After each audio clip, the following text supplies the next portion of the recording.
Assalamualaikum warahmatullahi wabarakatuh.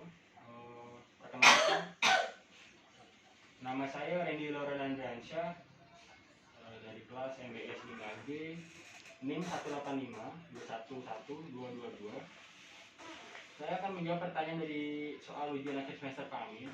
Apa itu manajemen konflik menurut Islam?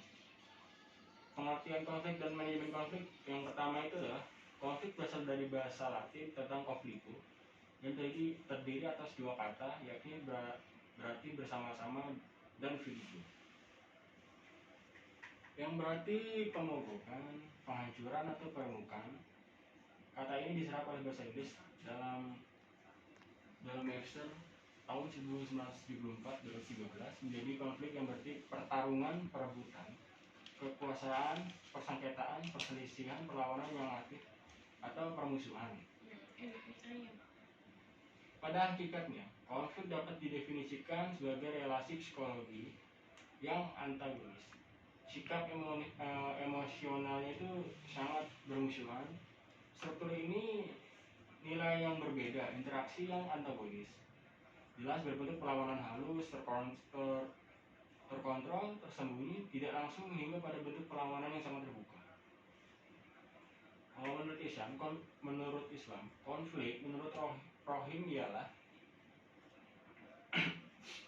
sebagai keadaan interaktif yang termanifestasikan dalam sikap ketidakcocokan, pertentangan atau perbedaan dengan atau antara entitas sosial seperti individu, kelompok-kelompok atau organisasi-organisasi.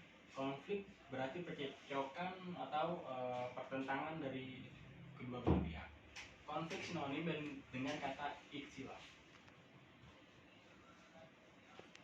Konflik berarti adanya posisi atau pertentangan pendapat antara orang-orang, kelompok-kelompok atau organisasi. Daniel Webster sebagai berikut: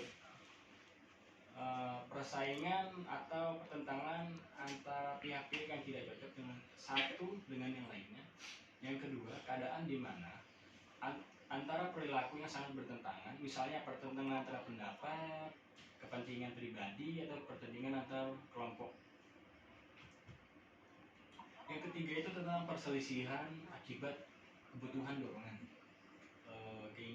keinginan atau tuntutan yang bertentangan. Perseteruan lebih anggota kelompok organisasi yang ditimbulkan karena adanya kenyataan bahwa mereka harus membagi sumber dayanya tersebut. Perbedaan status, tujuan, nilai atau persepsi manajemen. Konflik merupakan langkah-langkah yang diambil para pelaku atau pihak ketiga dalam rangka mengarahkan perselisihan ke hasil tertentu. Atau manajemen konflik dapat melibatkan bantuan diri sendiri, kerjasama dalam memecahkan masalah, yang kemudian suatu pendekatan yang berorientasi pada proses manajemen konflik menunjukkan pada pola komunikasi, termasuk perilaku para pelaku dan bagaimana mereka mempengaruhi kepentingan dan penafsiran terhadap konflik.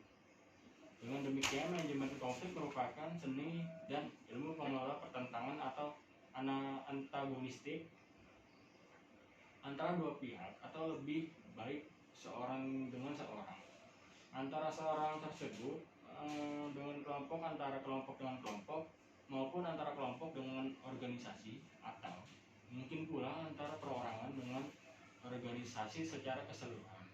Mungkin itu saja yang bisa saya sampaikan, kurang lebih mohon maaf. Assalamualaikum warahmatullahi wabarakatuh.